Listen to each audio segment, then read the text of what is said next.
Sobat Muda, balik lagi di channel gue Perspektif Muda.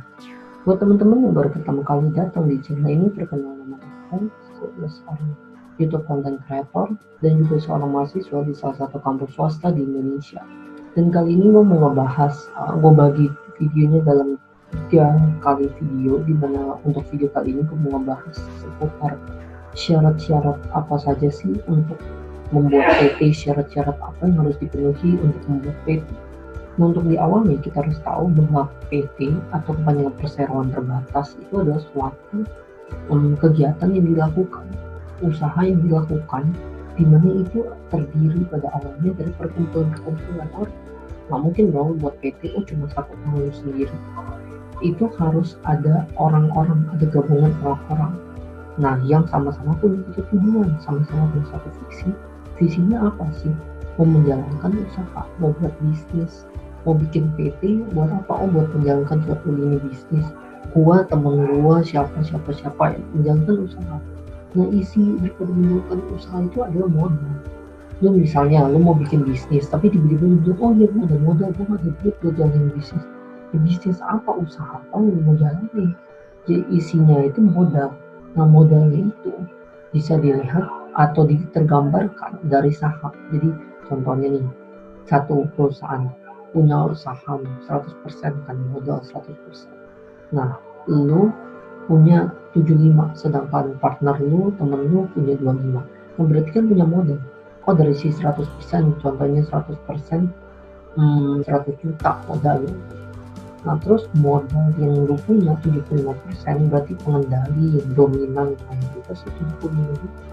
Sedangkan temennya 25 juta. Nah, itu digabung 100 juta, yaitu modal yang lu buat. Nah, di saham kita lihat, oh, Felix punya saham 75%, temennya punya 25%. Nah, kayak gitu. Dan di mana saham itu bisa diperjualbelikan. Contohnya kalau perusahaan gede, contohnya Astra gitu, itu kan dia bisa jual di bursa efek, dan kita beli 0,000 sekian, kita cuma beli 1 lot, kita beli berapa, itu kan kita dapat sekian, 0,00%. Atau kita beli saham Apple, kita beli apa, itu kan bisa dijual beli atau bisa dirubah. Contohnya gue punya 75%, terus tiba-tiba gue kurangin punya gue mau jual aja ke orang, gue jual misalnya satu buat tadi, terus teman gue si B sama si C, terus gue jual ke si C, gue jual 10%, jadi saham gue tinggal 65, si C punya 10%, si C mau, ya bisa juga dijual, jadi bisa dijual. Udah gitu kok kita udah jual kan berubah kepemilikannya, yang tadinya gue 75 jadi gue tinggal 65, si yang tadinya 10% punya gue jadi ke punya C 10%, kayak gitu.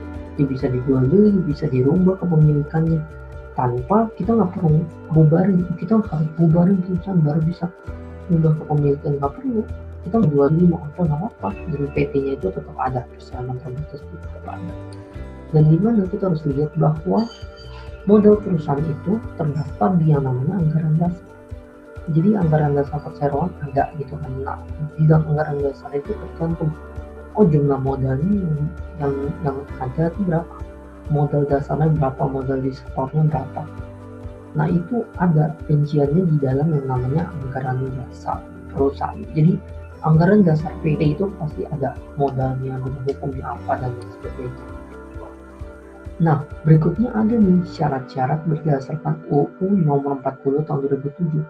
UU nomor 40 tahun 2007 itu adalah undang-undang khusus membahas secara spesifik fokus ke PT, ke perseroan terbatas.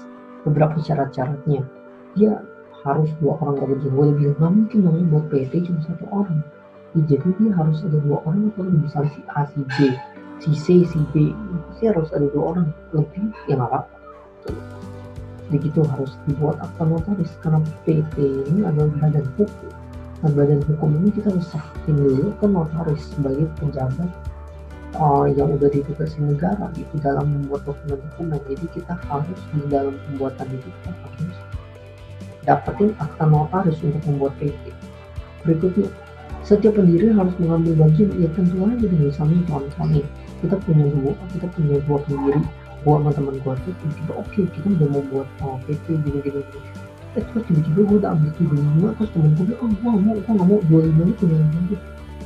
Ya apakah bisa dianggap 25 oke gue yang ngambil, jadi gue 100% saham. Jadi temen gue jadi apa? Pendiri tanpa pemilik, tanpa jadi pemegang saham. Nggak bisa. Kalau lu nggak jadi pemegang saham di sana, lu nggak punya saham di sana, ya berarti itu bukan punya lu, itu lu bukan miliknya gitu. Masa tiba-tiba gue mau kasih tau punya gue, tapi gue nggak ada saham di sana, ya nggak bisa. Karena saham itu bukti kepemilikan perusahaan. Bukti lu punya perusahaan ya dari adanya saham. Kalau lu nggak punya saham di perusahaan itu, ya berarti nggak bisa gitu. Nah, modal dasar minimal 50 juta dan disetor harus 25%. Nah, jadi di PT bilang minimal untuk membuat PT lo ada 50 juta dan harus disetor, modal disetornya 25% dari modal dasar. Jadi minimal yang harus disetor itu di 25% dari si modal dasar itu 50 juta. Tetapi seiring dengan perkembangan regulasi, ada regulasi baru, nanti gue akan jelasin di video lainnya, tapi untuk sekarang ingat dulu, pegang dulu bahwa modal dasar minimal 50 juta harus disetor minimal 20% dari si 50 juta. Nah berikutnya, minimal harus ada satu orang direktur, harus ada satu orang komisaris, dan gue juga itu perusahaannya.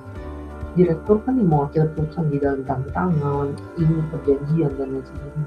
Komisaris itu kan untuk guide si direktur supaya tetap berjalan dengan semestinya. Lu bayangin lu cuma ada pemilik, tapi lu nggak ada ngejalanin perusahaan. Jadi lu mau gimana bikin perusahaan gak ada ngejalanin? Nggak bisa. Jadi harus ada direktur sebagai perwakilan perusahaan kalau dipanggil. Ada pertemuan apa, mau ini, mau itu, yang mewakili perusahaan siapa? Masa pemilik? Ya bisa sih, tapi ya pemilik itu kan harus punya perwakilannya. Ibaratnya kalau pemilik berdua, terus tiba-tiba dia yang kerjain semua, dia yang kop semua game. Jadi harus ada yang jadi perwakilan dan harus ada komisaris. Komisaris itu siapa? Komisaris yang meng-guide si direktur di dalam menjalankan pekerjaannya supaya tetap sesuai. Dan yang terakhir udah pasti percalonan terbatas PT Indonesia ya harus WNI. Orang-orang nggak mungkin isinya orang luar semua, nggak bisa. WNI begitu harus berkedudukan hukum di Indonesia. Nggak bisa gue mau buat PT di Indonesia tapi PT gue maunya dari Amerika. Nggak bisa, kalau mau beli ke Amerika sama gitu. Ya nggak bisa. Nah selain itu tadi syarat-syaratnya ada nih, ini lebih ke syarat yang kayak harus lo siapin dokumen gitu. Misal fotokopi KTP yang minimal 2 orang, ya 2 orang tadi dong. Pemegang saham tadi kan harus 2 orang atau lebih, ya berarti minimal 2 orang. Nggak mungkin lo 2 pemilik KTP-nya 1, gue kembar bro, gue kembarnya punya 2 KTP gitu kan, 2 orang gitu. Itu minimal 2 orang. Begitu fotokopi kakak penanggung jawab atau direktur. Jadi harus ada fotokopi kakaknya. Begitu harus ada NPWP buat teman-teman atau sobat muda yang tahu itu nomor pokok wajib pajak. Jadi kalau lu mau ngelapor pajak, nah biasa ada NPWP. Jadi bahwa tertera lu udah ngelapor pajak dengan baik dan lain sebagainya. Udah gitu pas foto, karena itu bukti buat kecocokan juga. Itu ukurannya 3x4, itu ada 2 lembar dan harus berwarna. Begitu ada fotokopi PBB. PBB itu bukan Perserikatan Bangsa-Bangsa ya. Perserikatan Bangsa-Bangsa itu international organization. PBB di sini tuh pajak bumi bangunan. Fotokopi PBB tahun terakhir sesuai domisili perusahaan. Jadi pajak bumi bangunan di domisili perusahaan yang mau diriin tuh di mana? Nah itu lo harus fotokopi. Begitu ada fotokopi surat kontrak atau sewa kontrak bukti kepemilikan. Jadi kalau misalnya ini lo bikin perusahaan, itu punya lulus bukti bahwa ini gedung punya. Atau lo kalau lo sewa kantor, lo kontrak, lo buktiin adanya fotokopi surat kontrak atau sewa kantor gitu. Lo ada sewa di sini, atau lo punya tempat usaha di sini. Jadi harus ada gitu, untuk kelengkapan itu, untuk pendirian PT. Berikutnya harus ada surat keterangan domisili dari pengelola gedung. Jadi kalau misalnya lo di gedung perkantoran banyak kan, lalu harus surat keterangan domisili bahwa dari pengelola gedung lo diizinin. Enggak kan berarti lu melanggar. Lu berdiam, lu bikin usaha, lu bikin PT tanpa yang di punya gedung itu, yang kelola gedung itu tahu. Ya pasti lu harus dimintain keterangan mana bahwa lu secara sah udah dibolehin buat jadi kantor di tempat ini. Yang berikutnya surat keterangan TRW kalau emang lu butuh. Kalau misalnya lu bikinnya itu di lingkungan perumahan. Nah, tapi khusus surat Jakarta. Kalau di Jakarta itu nggak boleh bikin PT di rumah. Jadi kalau RT RW bilang, oh boleh buat PT boleh belum. Tapi itu cuma bisa di Jakarta.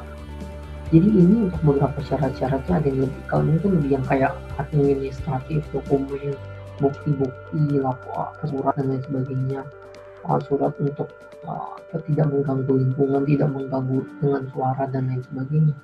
Kalau itu yang tadi, kalau UPT itu lebih kayak syarat formil-formilnya, dokumen-dokumen apa yang diperlukan, lu harus lapor kemana, minimal berapa orang dan lain sebagainya. Jadi itu untuk syarat-syarat pendiriannya. Nah, habis ini nanti di video lain gue mau bikin tentang prosedurnya. Setelah lu udah ada dokumennya, udah waktunya selesai OPT, udah itu dokumennya, udah melakukan cara formal administrasinya, prosedurnya gimana? Sama untuk yang tadi modal tadi itu, jadi modalnya sebenarnya berapa sih? Gue kan ada bilang ada perkembangan, jadi modalnya udah berkembang. Simak terus video-video perspektif hukum berikutnya, gue akan buat lanjutannya.